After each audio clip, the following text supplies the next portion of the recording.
Oke, ini part 2 cerita saya tentang DPI, Digital Public Infrastructure atau infrastruktur di publik digital. Well, mungkin teman-teman lebih akrab dengan istilah dengan IT 4.0, kemudian 4G, lalu IoT ya. Ada juga government 3.0 dan sekarang kalau tidak salah itu 4.0 ya 5.0 menuju ke sana. Nah, irisan antara e-government ya dengan DPI. Ada satu pemahaman di kepala saya ya kaitan dengan bagaimana peran pemerintah konteksnya untuk memberdayakan andil entitas ini ya, pemerintah kepada masyarakatnya. Teori lama menyebutkan bahwa pemerintah itu ya adalah dalam tanda kutip pengambil keputusan, pembentuk konsensus tingkat tinggi ya, yang sebenarnya juga lahir dari konsensus komunitas masyarakat yang kemudian secara formal melembaga dalam bentuk pemerintah. Di dalam teori yang lebih kuno lain ya, kita mengenal pemerintahan itu atau suatu negara itu dibentuk atas beberapa unsur. Di antaranya adalah penduduk ya, kemudian ada yang memerintah dalam yang kita sebut ya tadi hasil dari keputusan konsensus komunitas masyarakat penduduk tadi yang kita sebut dengan pemerintah. Ada juga wilayahnya.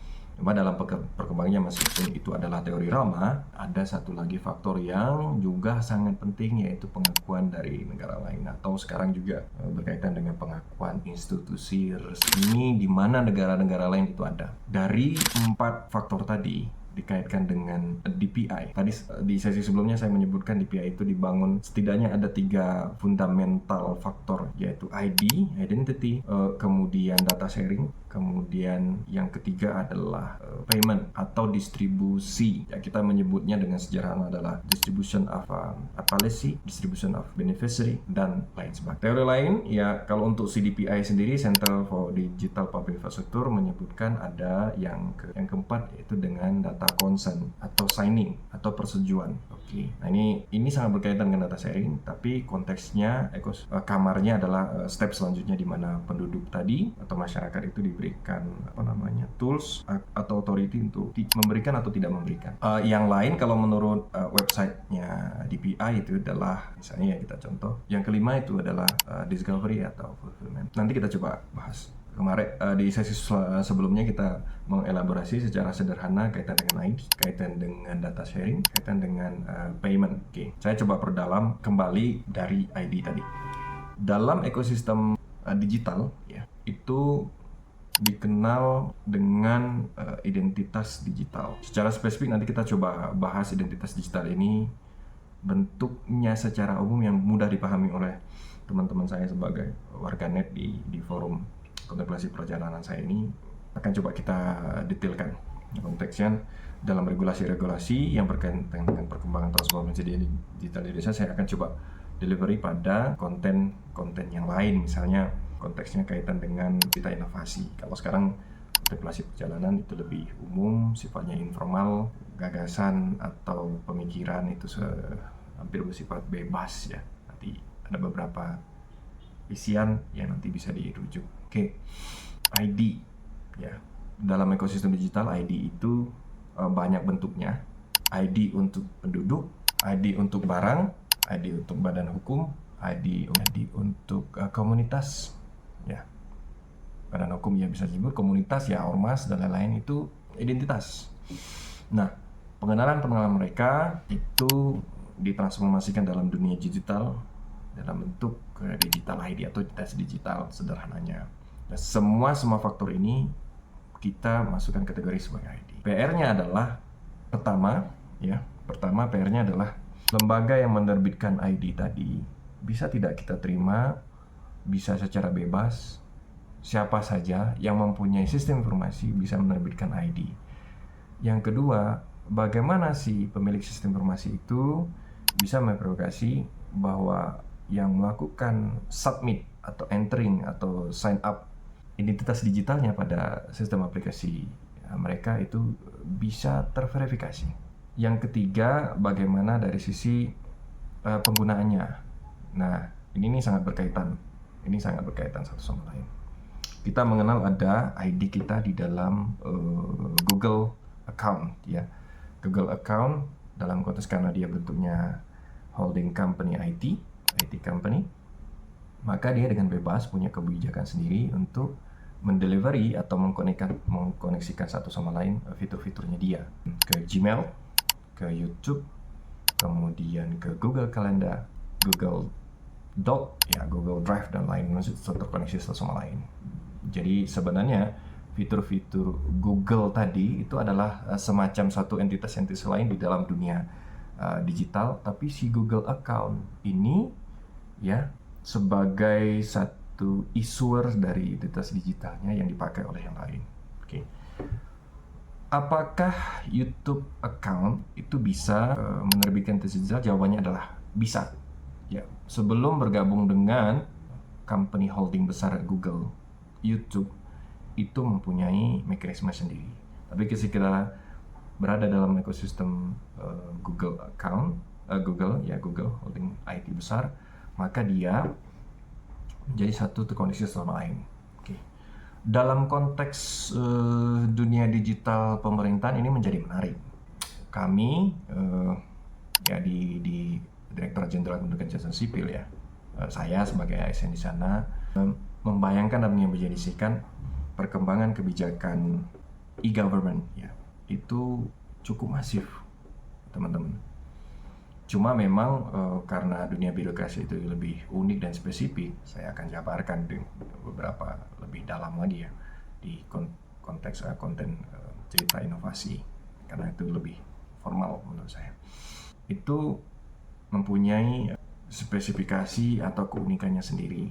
Nah, konteksnya dalam identitas digital, kita mengenal data kependudukan, Kementerian Hukum dan HAM, Imigrasi punya, lalu SIM ya, driving license kalau di luar sana, itu kepolisian punya, ID dari BPJS atau Social Security Number ya, secara umum itu BPS punya. Nah, uniknya kalau di Indonesia, keempat atau beberapa penerbit ID ini terkoneksi secara sentral di satu data kependudukan yang pemanggilnya adalah nomor induk kependudukan. Nah, proses koneksi satu sama lain ini terjadi dalam dunia digital. PR-nya, apakah identitas digital ini bisa terverifikasi dengan baik, terformulasi dengan baik, terinteroperabilitaskan dengan baik, dan termanfaatkan dengan baik. Itu PR dan pertanyaan yang juga nanti kita sampaikan. Dalam konteks forum yang saya ikuti, saya pribadi mempunyai bayangan-bayangan seperti apa ke depannya. Lalu data sharing. Data sharing kalau di dunia pemanfaatan identitas digital, saya berani menampilkan satu proses bisnis yang sebenarnya sudah berjalan lama, yaitu pemanfaatan data kependudukan.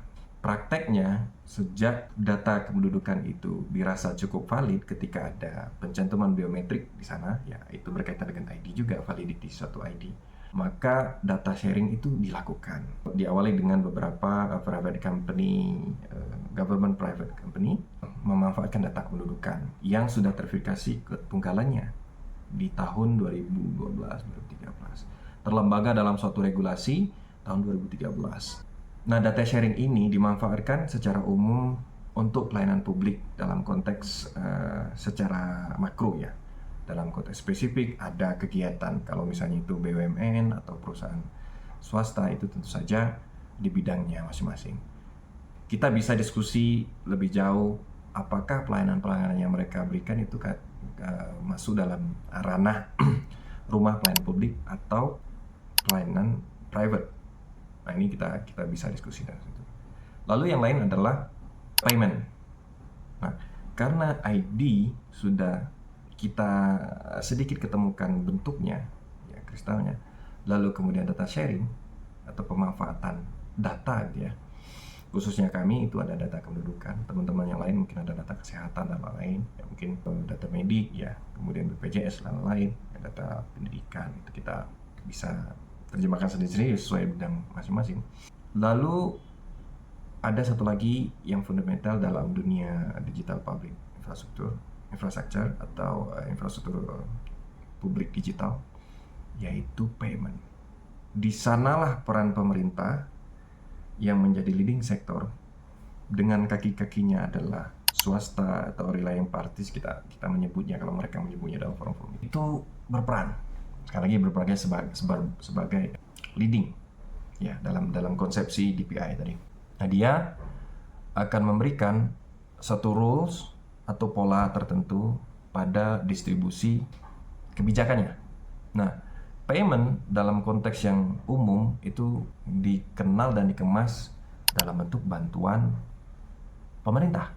Ada mungkin ya program pendidikan, kalau di Indonesia itu ada pendidikan beasiswa LPDP ya. Kemudian kalau bansos itu ya bansos, cuma bedanya adalah bentuknya ada beda-beda. Ada PKH, ada bansos secara komoditi barang dan lain. Tapi itu adalah terjemahan lain dari payment. Nah, satu kesatuan ID, kemudian data sharing, kemudian payment ini menarik untuk kita coba bahas. Dan di dalam forum DPI-nya MOSIP yang kami ikuti ya, atas instruksi kemudian kesempatan diberikan oleh pimpinan, itu bisa kita eksplorasi dalam konteks Indonesia. Khususnya pada bidang saya di data kependudukan, ini menjadi satu concern yang sangat tinggi. Kenapa? Kalau kita bayangkan dari 3 flow tadi ya, ID, kemudian data sharing, lalu kemudian yang terakhir gitu ya, secara umum yang terakhir itu adalah payment atau distribution. Itu sebenarnya fundamentalnya adalah ID. Kenapa? Di sanalah enrollment, registry, kemudian verifikasi itu berlangsung. Validitas dari proses paling terakhir itu atau kecenderungan di delivery-nya tidak sesuai dengan orangnya itu juga bisa terjadi. Jadi fraud-nya itu mulai dari identity. Tentu saja ketika 3 ekosistem, sub ekosistem ini menjadi satu flow yang dari awal sampai akhir, kita tidak sedang bilang bahwa ID satu entitas, misalnya data kependudukan, menjadi satu-satunya. Kenapa? Karena ada faktor lain. Kalau bidangnya adalah bantuan sosial, maka sebenarnya ada bentuk data sharing dari Kementerian Sosial. Ini contoh. Kalau distribusi atau paymentnya itu dalam bentuk pendidikan, maka ada entitas lain yang juga harus terlibat dalam ID data sharing Kementerian Pendidikan dan kaki-kakinya. Jadi untuk menentukan ID penduduk Indonesia mungkin data kependudukan, tapi ketika masuk ke dalam kepantasan ya, penerima di bidangnya masing-masing, itu ada data sharing atau interoperability dari entitas yang lain. Ini menarik untuk dieksplorasi. Jadi mudah-mudahan penjelasan ini bisa kita hantarkan pada konteks yang lebih luas dan juga mungkin spesifik bansos ya, beasiswa, kenapa ini terjadi, dan mungkin teman-teman bisa membayangkan bagaimana interaksi antar kementerian atau entitas di pemerintah itu bisa saling memperkuat, saling melakukan tukar-menukar informasi sesuai dengan bidang kebidangannya dan lain-lain. Ini menarik. Kita coba elaborasi di part ketiga.